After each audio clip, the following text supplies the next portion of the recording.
solipsism. Is reality real? Looks pretty real, feels pretty real, seems pretty real. Yes. Can we know that it's really real? I don't know. Sure, why not? I mean, I think that we can believe very strongly that it's really, really real. As far as I know, all of this is empirical evidence that proves that it's really real. Now, having said that, maybe my brain, is playing tricks on me. Maybe the colors that I perceive are not the real colors, even though I can hold up something that's a color and name that color. To you, it's a different color. Hey, this is black, and it's got this interesting texture.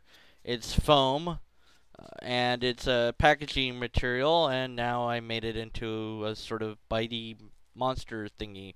Blah, blah, blah, blah, blah. Okay, but maybe what I see as black, you see as a different sort of black, and even though we can both call it black, your version of black isn't the same as my version of black.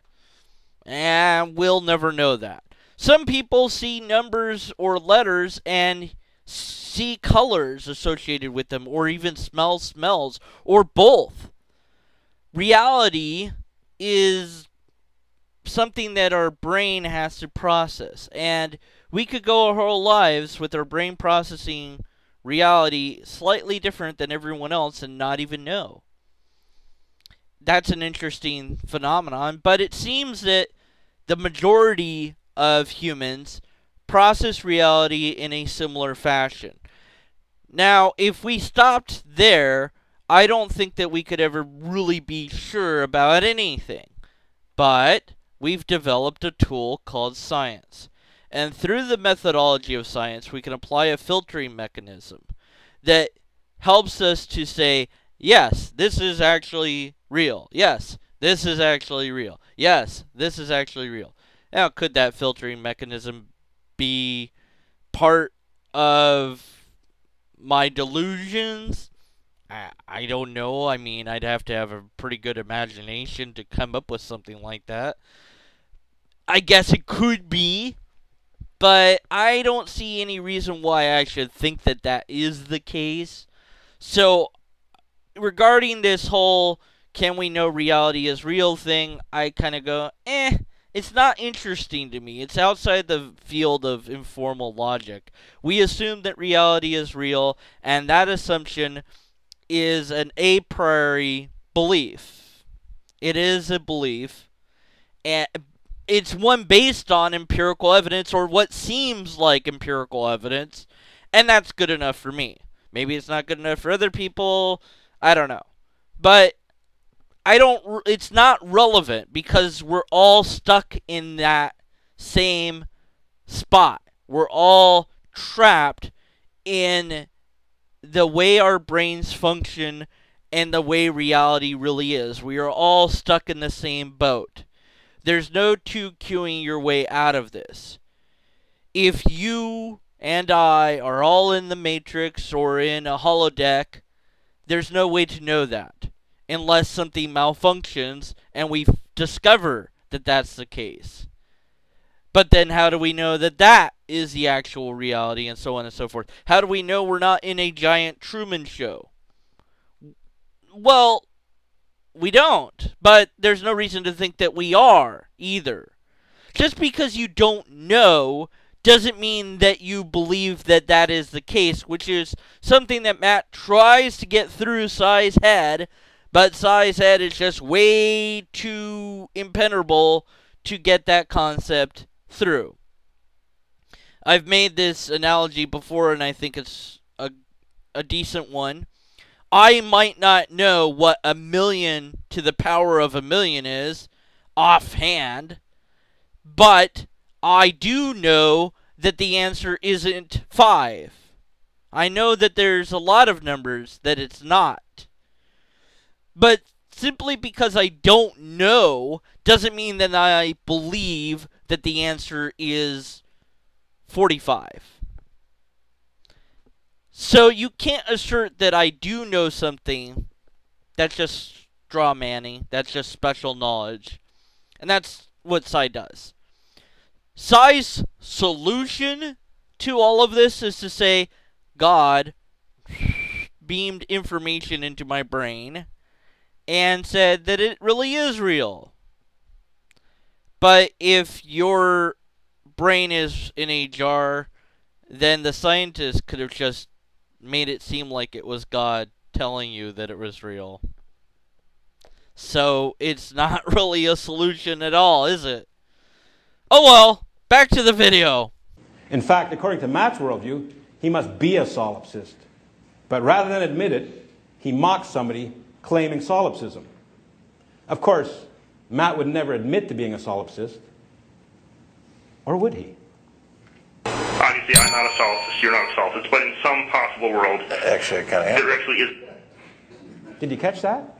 It's kind of soft. I enhanced the audio for you. Obviously, I'm not a solipsist, you're not a solipsist, but in some possible world, Actually, kind of. there actually is. Actually, he kind of is a solipsist. Of course he is.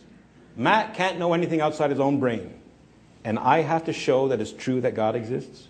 No, you blundering buffoon, that is not the topic of the debate. Let me remind you, the topic of debate is it reasonable to believe God exists?